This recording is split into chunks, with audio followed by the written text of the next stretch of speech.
and welcome back to another episode of The Greatest Show in the Galaxy, the show where I, the curator, discuss my personal favorite show of all time, personal favorite franchise of all time, Doctor Who.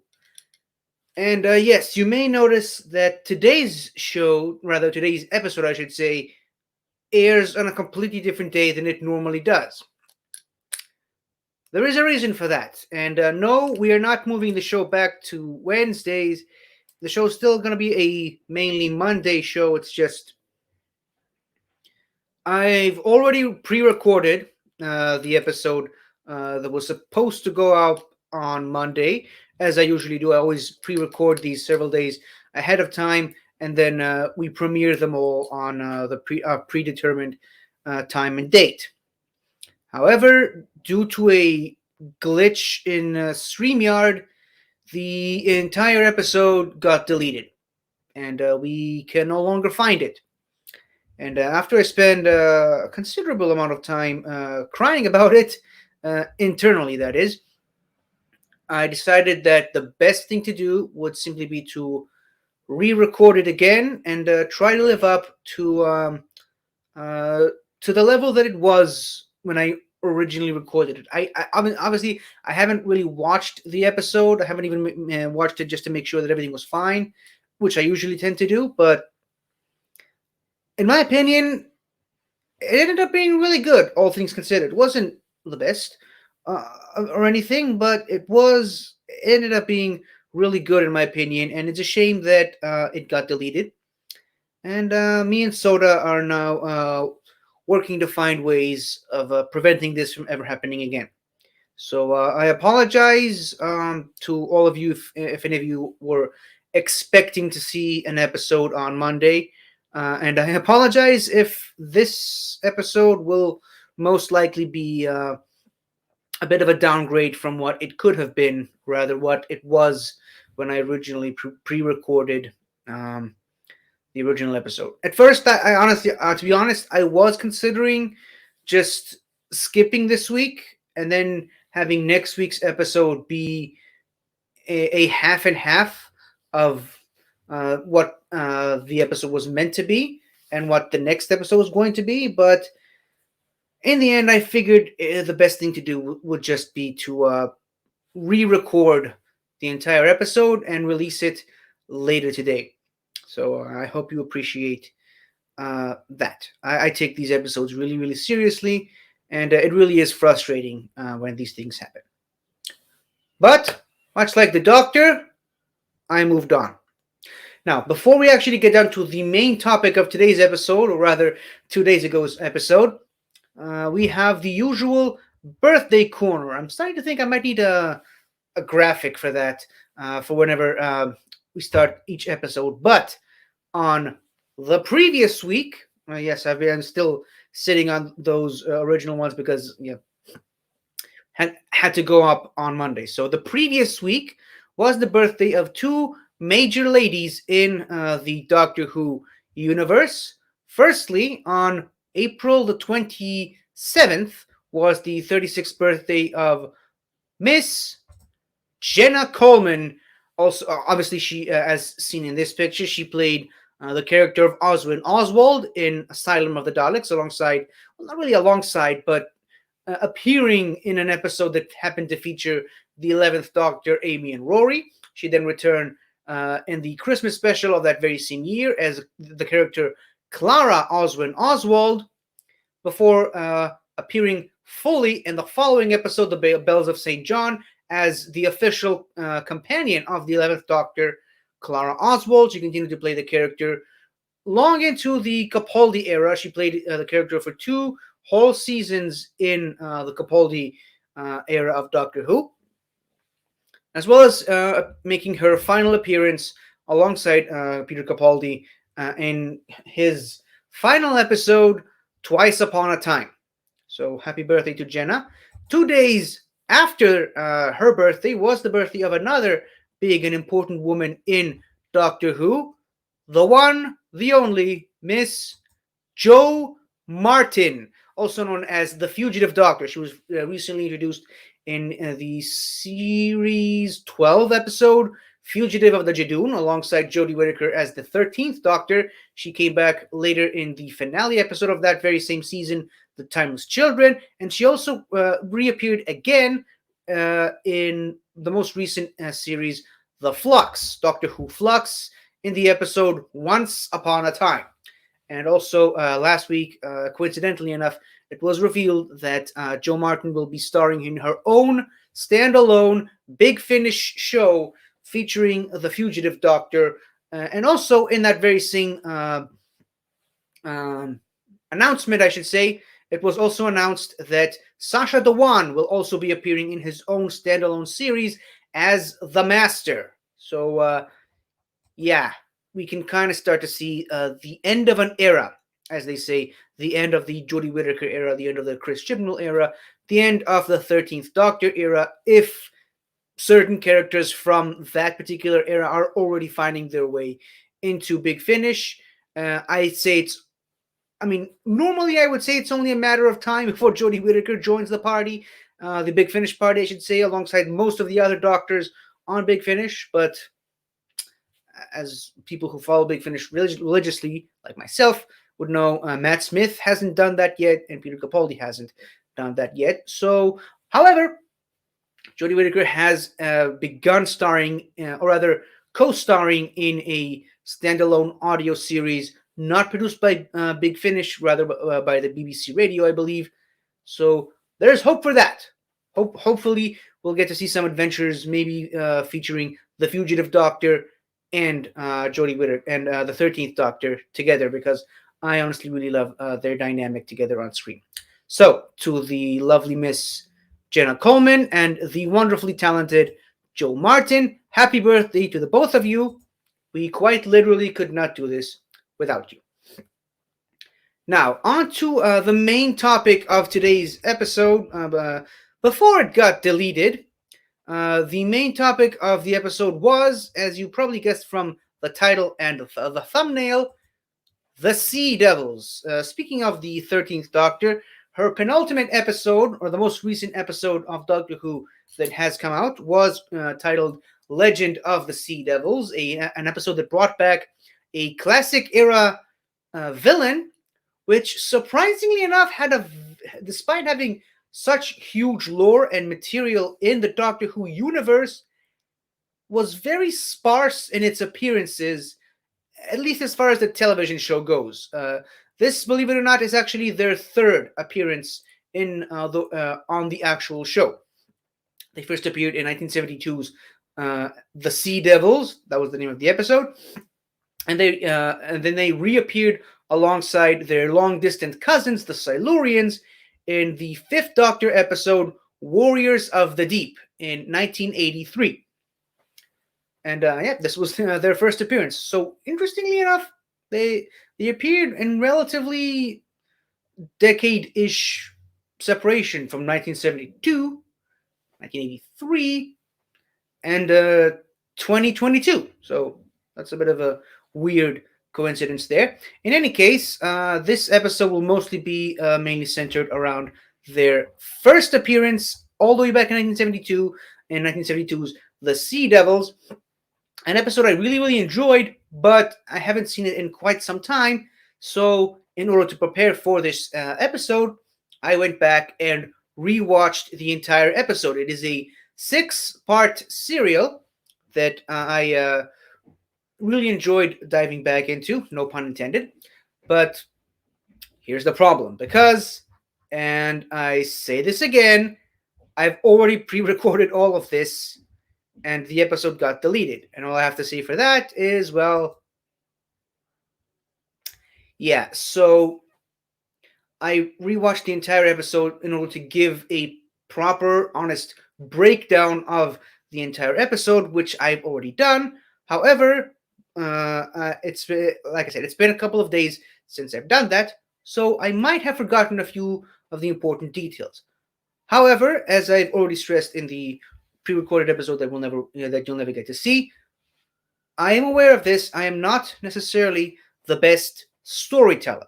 All I can do is just give the bullet points, the important stuff that happened in the episode, in order to encourage and entice people who watch this episode to go back and check it out for themselves, which I highly recommend people do, because as I mentioned, it's a really, really good episode, and just generally, classic Doctor Who is one of my favorite things. I mean, obviously, I love all of Doctor Who, and I highly, highly recommend people who are fans of Doctor Who to go back and check out the classic series, because it really is an experience and a journey. You're not going to love every single episode, and I promise you, those episodes are nothing quite like the episodes you're used to from the modern series, but they're still really good, in my opinion, and really fun and highly worth checking out.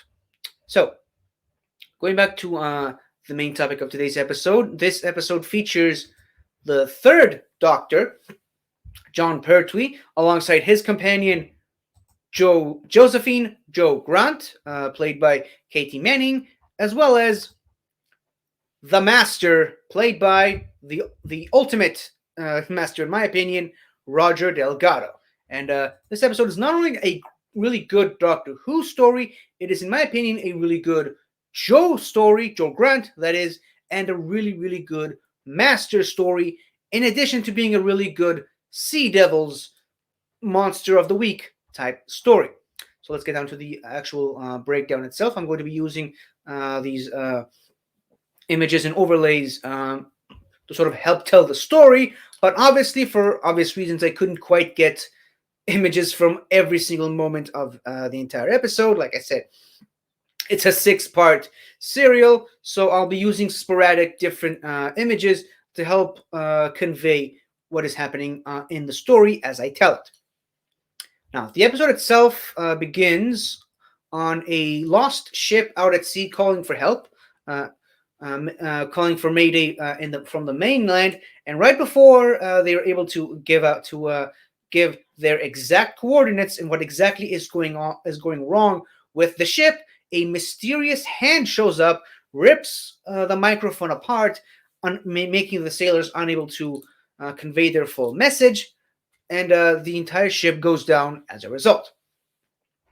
The following morning, the Doctor and Jo travel by boat to a remote island with a prison is there to visit their old frenemy, the Master. The Master has been captured by UNIT in a previous adventure prior to this episode, and has been sent to a maximum security prison for presumably the rest of his life.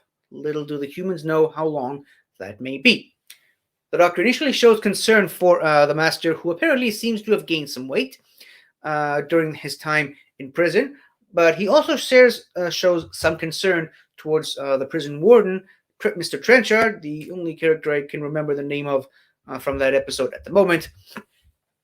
The Doctor shows some concern regarding the Master's hypnotic abilities. A little bit of a tangent.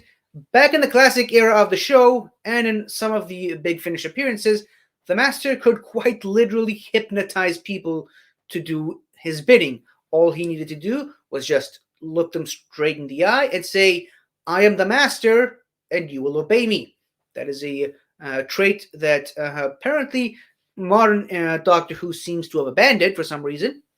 No idea why, but at least the John Sim Master had some sort of hypnotic storyline in his debut story. So I guess that's about close enough. But anyways, one thing that's really important to note about this Master in particular is that he can quite literally control human beings completely simply by looking in their eyes. That's an important detail that's going to come up several times throughout the episode. However, the prison warden reassures the Doctor and Jo that all the people who work in the prison are completely immune to the Master's hypnotic suggestion.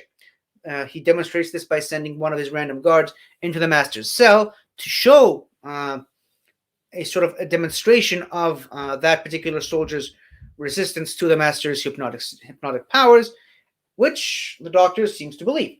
The Doctor and Jo then go visit the Master in his cell, where the Doctor tries to convince him to give him the location of his TARDIS. Now, another minor side note: during this time in the Doctor's timeline, post the second Doctor. The second Doctor, at the very end of his lifetime, was trialed by the Time Lords for, as they call it, crimes against the Time Lord law. The Time Lord rule of non-intervention. The Doctor has managed to convince them that there are dangers in the universe and that must be fought, and he has a part to play in that struggle. So the Time Lords have agreed that his punishment should simply be to force regenerate him and send him to exile on planet Earth in the 1970s to stay there for as long as they see fit. And during that time, the secret of how the TARDIS worked will be taken from him, and his TARDIS's dematerialization circuit it will no longer function unless they deem it worthy to send him to distant missions on faraway worlds, which they have done several times in the past, throughout the Third Doctor series. So the Doctor tries to convince the Master to give him the location of his TARDIS so that he can escape, but the Master is reluctant to share that type of information. During another conversation between the prison warden, Mr. Trenchard, and the Doctor, Trenchard slightly offhand mentions that there have been several ships that have gone missing over the past couple of weeks in that general area, which piques the Doctor's interest. Once the Doctor and Jo leave, it is revealed to the audience that Trenchard is actually being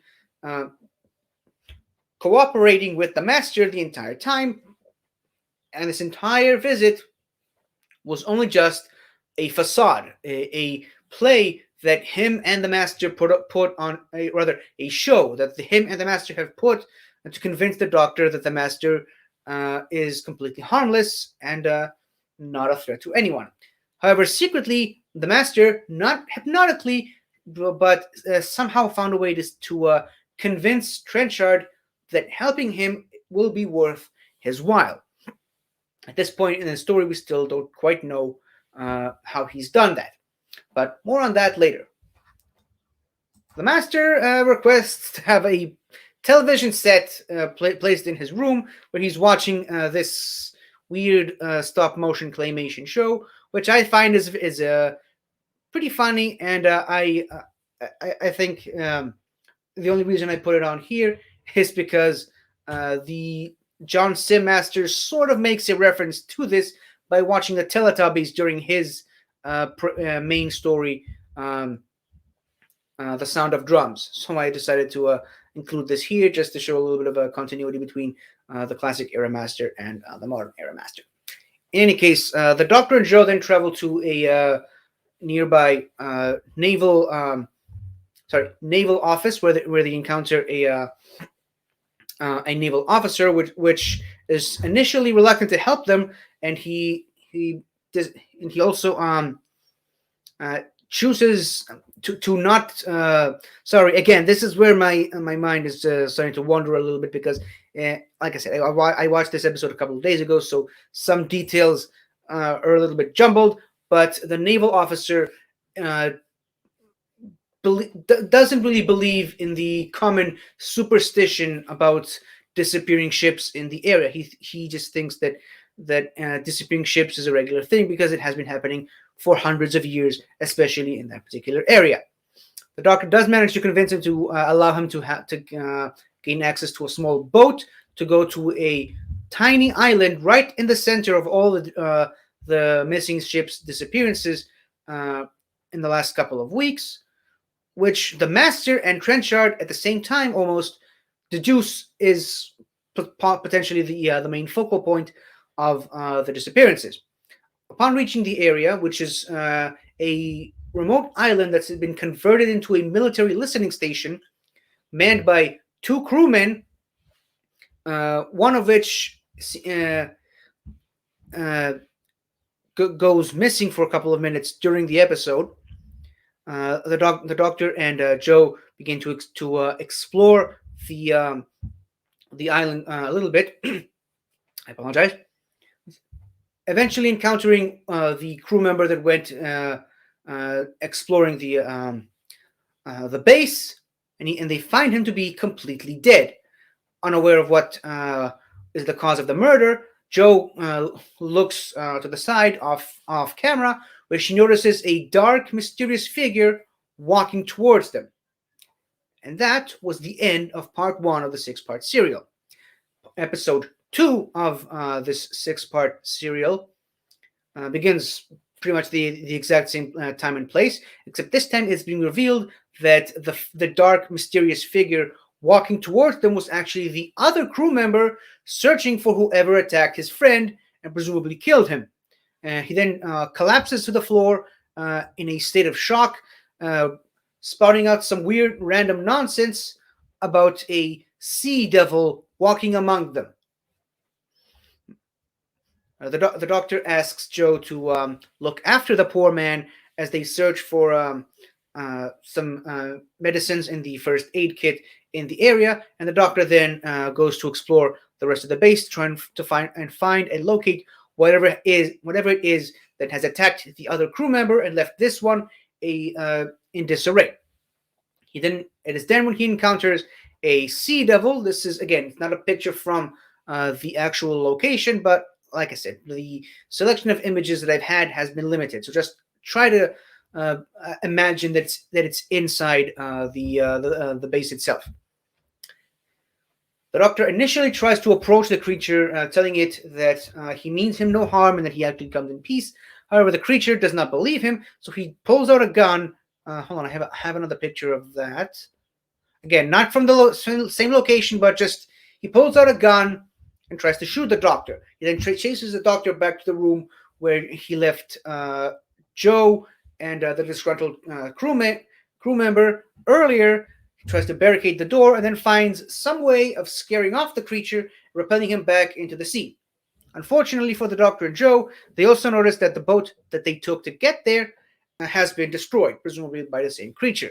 So then the doctor tries to reverse engineer a radio, because the creature also cut off all of their communication systems. So the doctor tries to rearrange a radio and turn it into a way to contact the mainland and ask for help, and send for a rescue ship, which they are eventually successful in doing. They take the injured and disgruntled crew member to a medical bay, while the doctor and Joe are being taken to the same naval office with the same reluctant officer they met previously.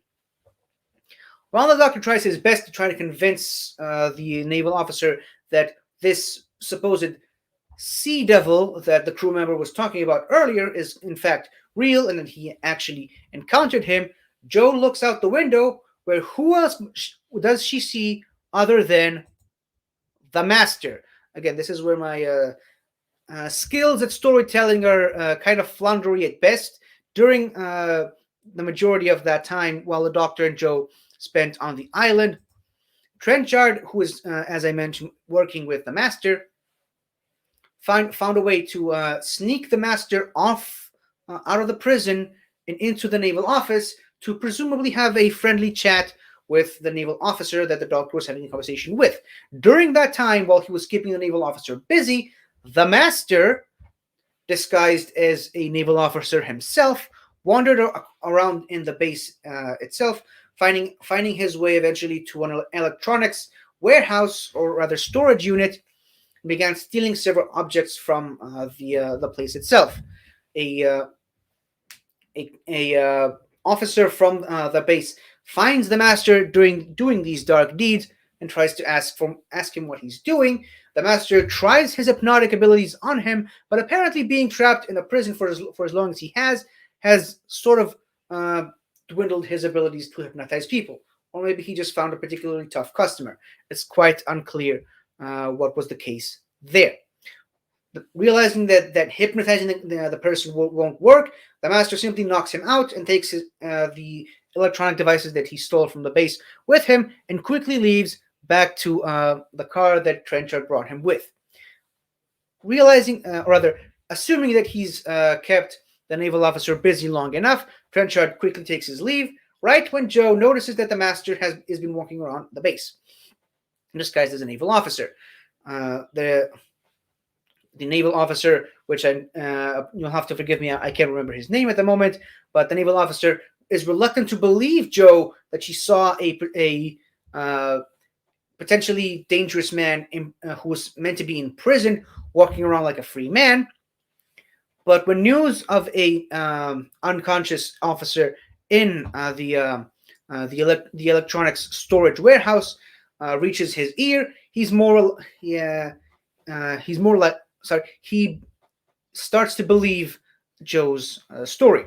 They start questioning the uh, unconscious naval officer who's regained consciousness.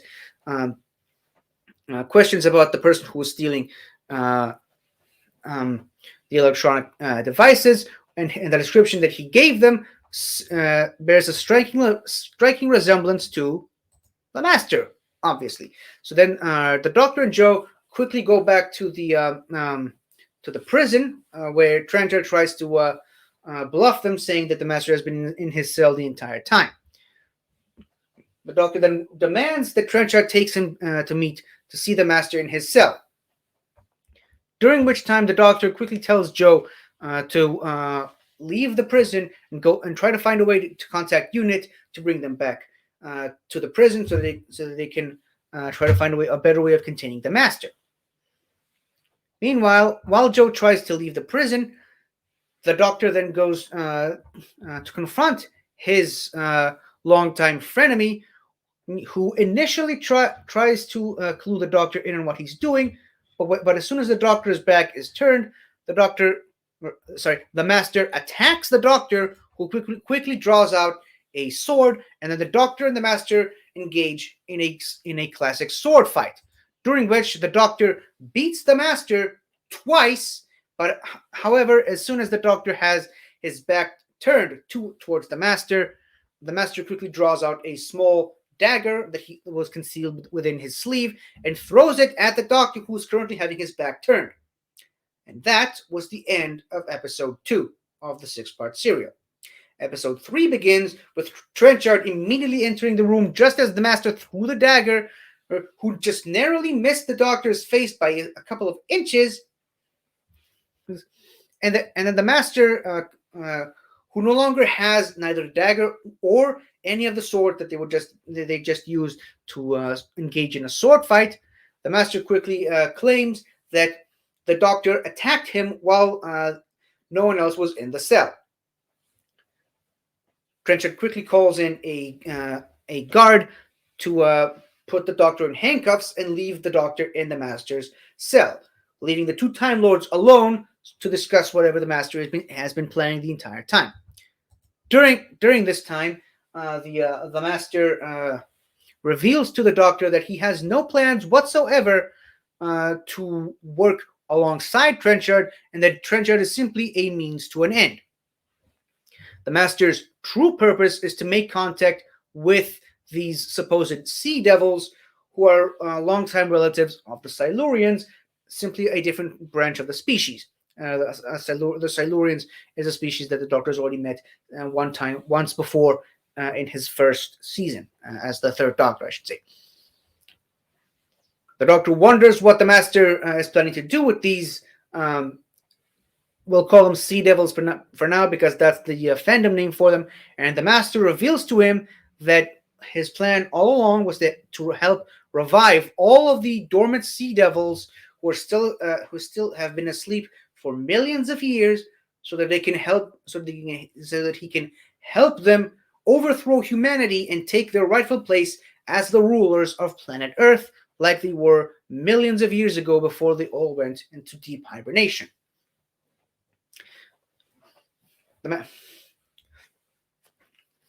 During their conversation, Joe is stopped by the prison guards, who were instructed by Trenchard to prevent her from leaving the island and contacting UNIT. However, serving alongside the Doctor for as long as she has made her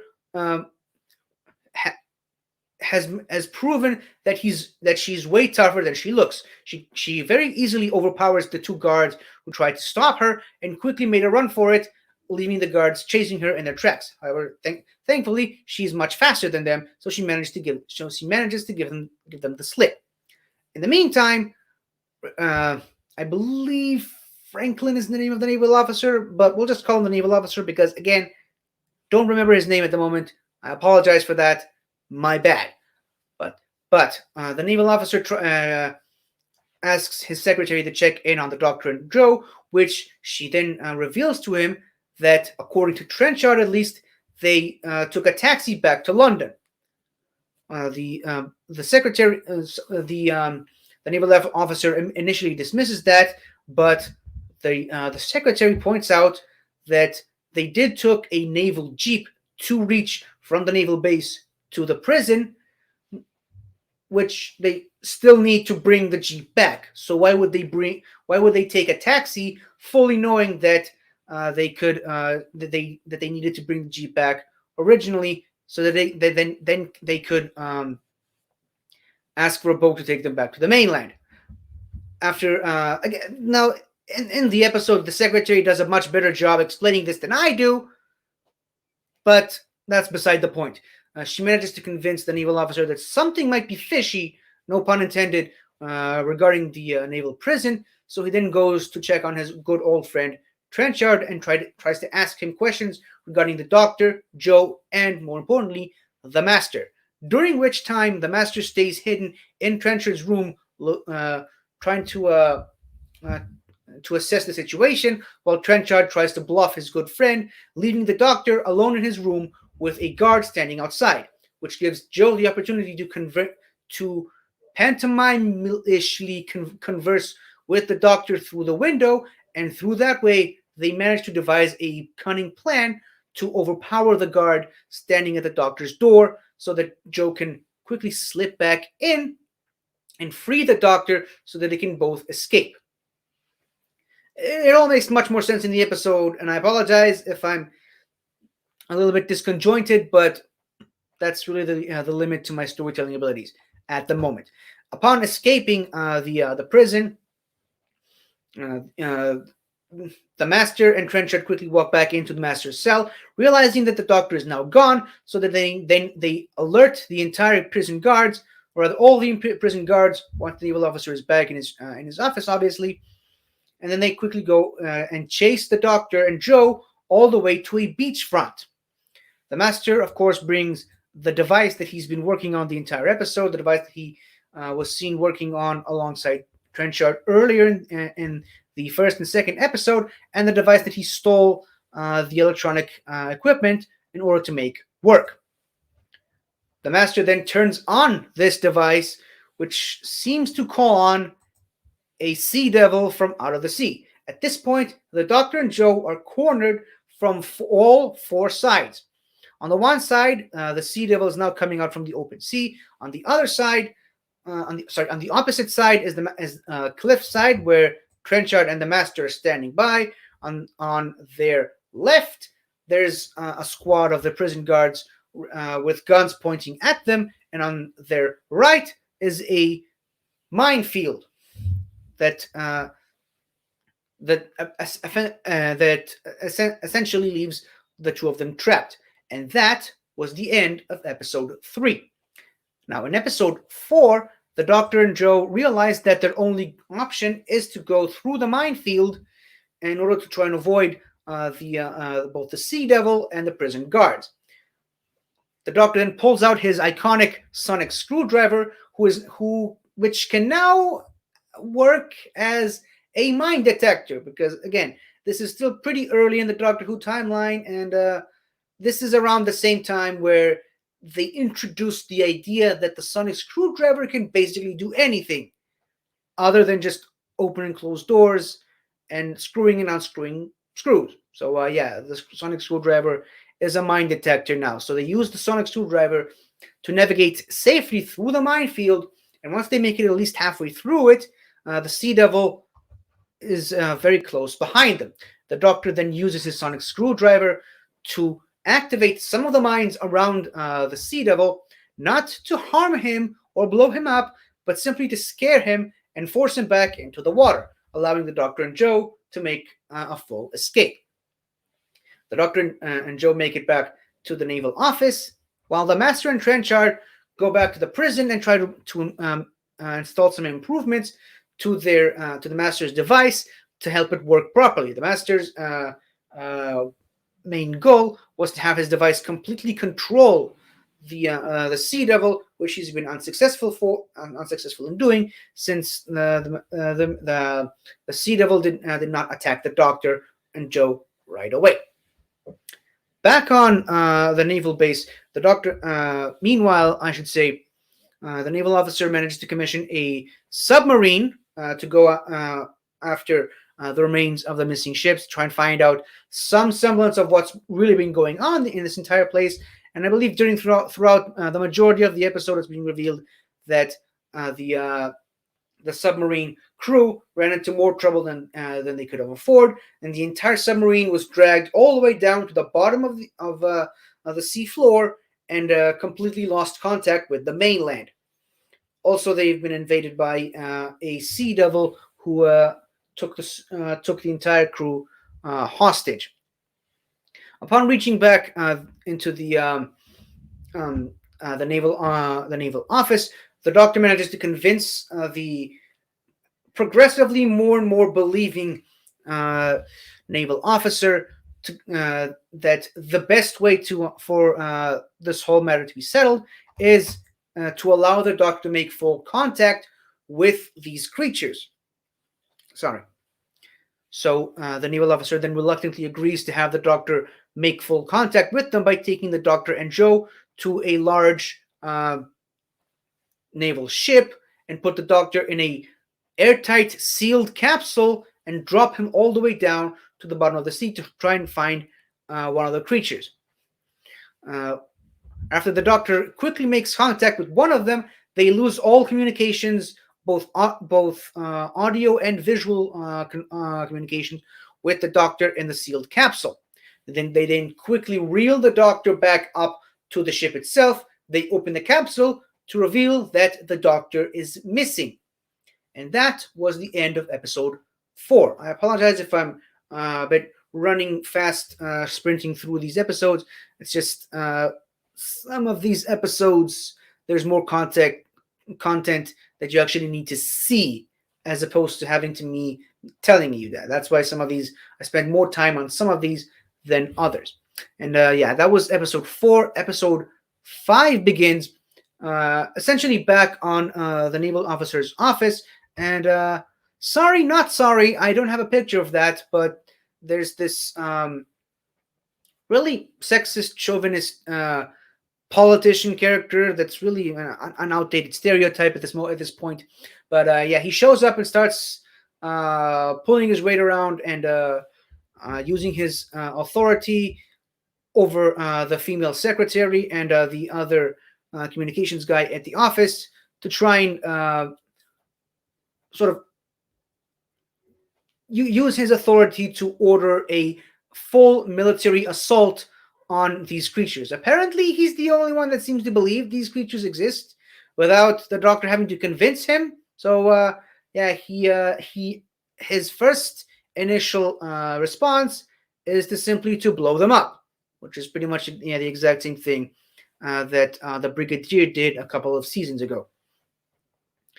Anyways, while Joe and the naval officer make their way back to his office, it's revealed that the Doctor has been taken. Hold on, I have a picture of that. It's revealed that the Doctor has been taken down all the way to the Sea Devil's base. This is not their base. Do not get confused. This is the military base I mentioned earlier. It's just, again, lack of good pictures to show. So, the Doctor has been taken to the Sea Devil's base, where he makes full contact with them, revealing to them that he not only has encountered their race once before, but he also tried to broker peace between them and the humans, and unfortunately he was unsuccessful, and the humans destroyed their long-distant terrestrial cousins, the Silurians. And he's very determined to prevent that from happening again with the Sea Devils. The Sea Devils initially don't believe that these puny humans, as they call them, I don't think they call them puny humans, just that they just initially believe that the humans will be no match to them, but the Doctor tries his best to try and convince them to cooperate in order to broker peace between the two races that own the Earth. Unfortunately for him, the Master is already there. This is, I believe, a picture of the interior of their base, but more on that later. The Master tries to convince the Sea Devils that uh, making peace with the humans is not worth their time. But then the Doctor puts all of his uh, diplomatic abilities into full effect, finally managing to convince the Sea Devil leader that maybe trying to make peace initially is the right course of action. Unfortunately for all of them, at that exact moment, this is when the military strike against the Sea Devils begins from the surface with, I believe, depth charges. I think that's the exact weapon we used against them. Right when the Doctor finally manages to convince the Sea Devil that uh, negotiations will lead to a peaceful coexistence between their two races, the humans attack the Sea Devils, and the whole deal falls apart, leading to the Sea Devils deciding to imprison the Doctor in their base and go on a full assault against the humans. Using the Master as their sorry, sorry, using the Master as their strategic advisor, the Sea Devils allow the humans to believe that they've won by sending a few bodies of the Sea Devils that have perished during the attack up to the surface to convince the humans to halt their attacks. This was successful. However, during the attack on their base, the two Sea Devil guards that were carrying the Doctor to his prison cell have been knocked out. The Doctor then takes one of their weapons and uses it to free the submarine crew who have been imprisoned in the base the previous episode. Then, using the Sea Devil's gun, the humans then go back to the submarine and manage to retake their vehicle and escape the base. The Sea Devils initially tried to prevent them from escaping by stopping them with a force field, but the Doctor makes arguably the biggest gamble that he has the entire episode by suggesting that they use their torpedoes to blast the entire cave completely, which could have potentially killed them all in the process. However, the Doctor's gamble pays off, I should say, and the submarine manages to break free of the force field and make their way back to the surface, where the Doctor begins to scold at the politician that ordered the attack. This is him there. This is also the naval officer right next to him. Again, using the Master's prior knowledge of humanity's strengths and weaknesses, the Sea Devils then all rise back to the surface to try and go on a full frontal assault on both the prison and then subsequently the naval office. They take the prison first, killing Trenchard in the process, and the Doctor manages to convince the naval officer to try and go back to the prison and try to get Trenchard's help. They arrive, sadly, too late, and Trenchard has already been killed by the Sea Devils, and the Master was able to reclaim the device he's been working on this entire time. Upon returning back to the naval base, the Doctor and Jo managed to convince the greedy politician that it would be wiser to allow the Doctor to have one final attempt at brokering peace between humans and the Sea Devils. However, as the Doctor, Jo, and the naval officer go outside to try and make contact with them again, the Sea Devils have already stormed the entire base and took the Doctor as their prisoner. Again, they then forced the Doctor into the same room where the Master stole the electronic equipment from earlier. This is this room, by the way.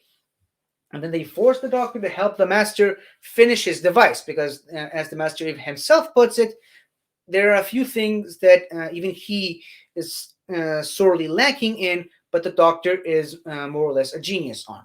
So the Doctor then uses his superior intellect in the specific electronics to help the Master complete his device.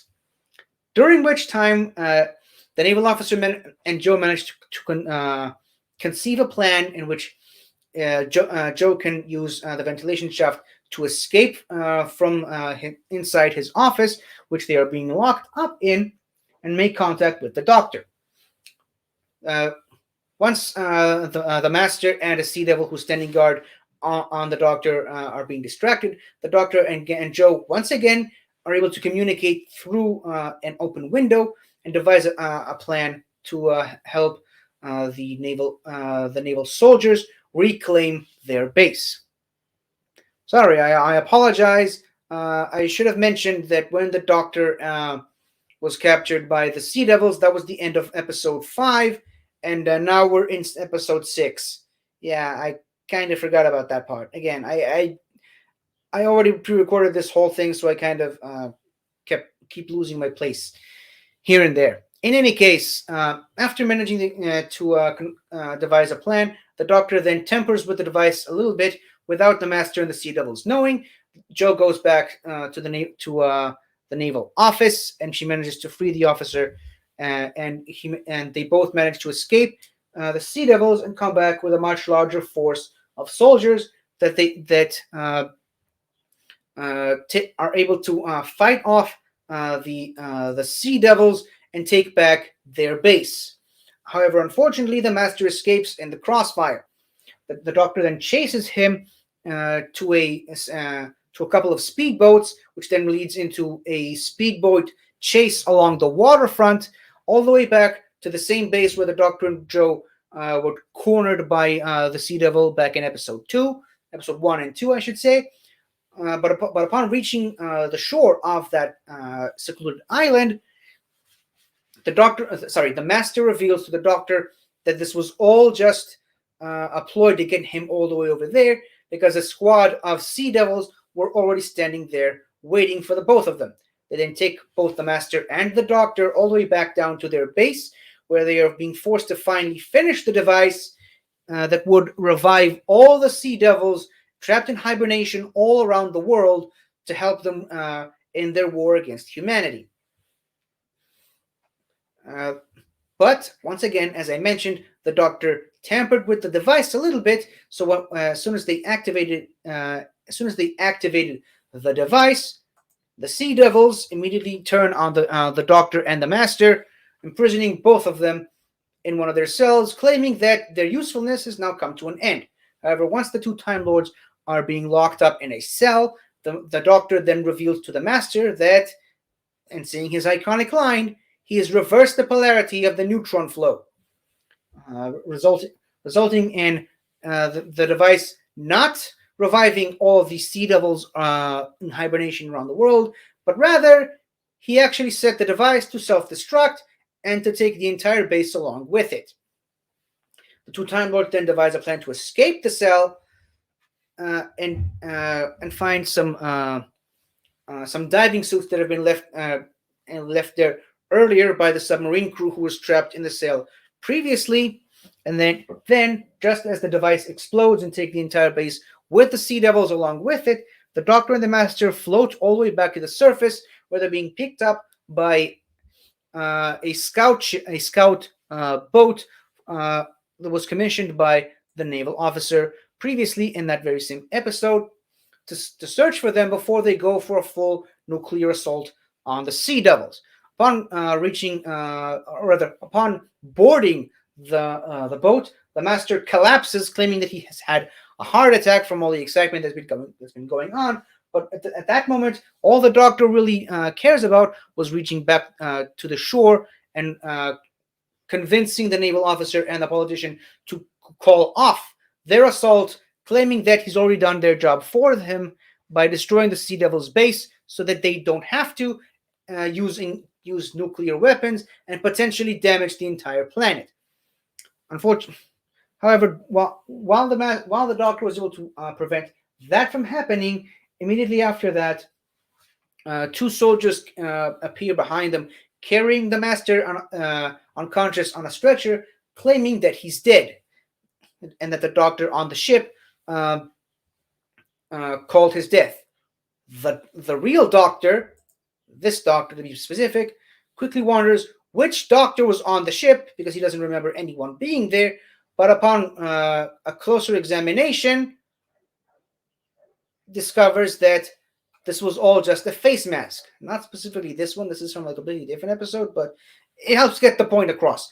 The person on the stretcher was wearing a Roger Delgado face mask, which the master apparently seemed to have on him for just this kind of occasion, and was actually the pilot of the sailor of the boat itself, and that the real master was back on the boat, uh, sailing away to freedom.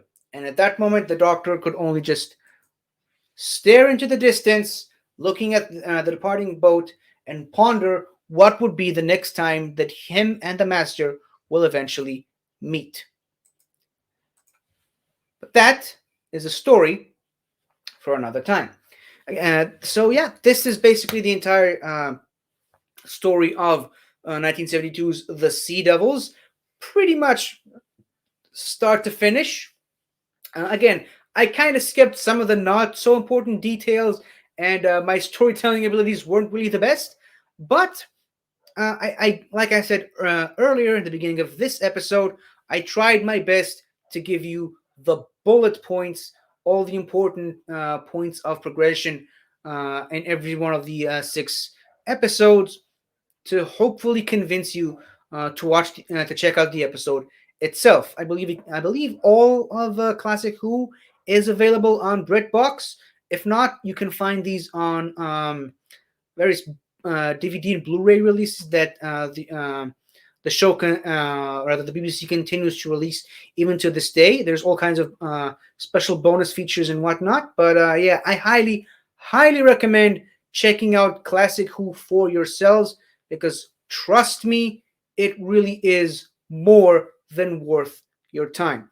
So, and this episode, especially in particular, like I said earlier, it is not only a really good Third Doctor episode, it's also a really good Joe episode and a very, very excellent Master episode. In addition to introducing a really cool new villain in the form of the Sea Devils, which unfortunately are not to be seen again for another 11 years in Fury of the Deep, which, side note, really bad episode, but it features the Sea Devils, so I gotta mention it. And then after that, oh golly, like 38 years after that, the Sea Devils will be seen again in Jodie Whittaker's Legend of the Sea Devils, which is the topic of the next episode, which I realize I have to record pretty close to this pre-record, because, like I said, the episode got deleted, and this is my final word on the matter. So yeah, thank you for watching this, and again, apologies for not being the best cohesive storyteller. Apologies for the episode itself not airing when it should, and apologies for me apologizing about it for as long as I have been, because yeah, I really do hate it when these things happen, and I really hope this doesn't happen again. In any case, if you've enjoyed hearing me talking about Doctor Who, I do talk a lot about other stuff on my own channel, 50 Shades of Geek. I also have a full review of Legend of the Sea Devils that I uploaded a couple of weeks ago, and I will be referencing that one in next week's episode, where I'll be talking about all about Legend of the Sea Devils. I also can be found on this channel on Northern Countdown. Most Saturdays we took this past Saturday off, but we will be back this week, this Saturday, talking about our top 5 favorite gadgets, as well as just top 5 favorite everythings every week. I'm there alongside Soda and Ben. Soda can be found also on this channel in a show called The Squared Slice with Dustin, a man I don't really know much about. But Soda and Ben can also be found on this channel in a show called Rewind the Tape, where they take a look back at some of their favorite movie franchises, up to 4 movies or less.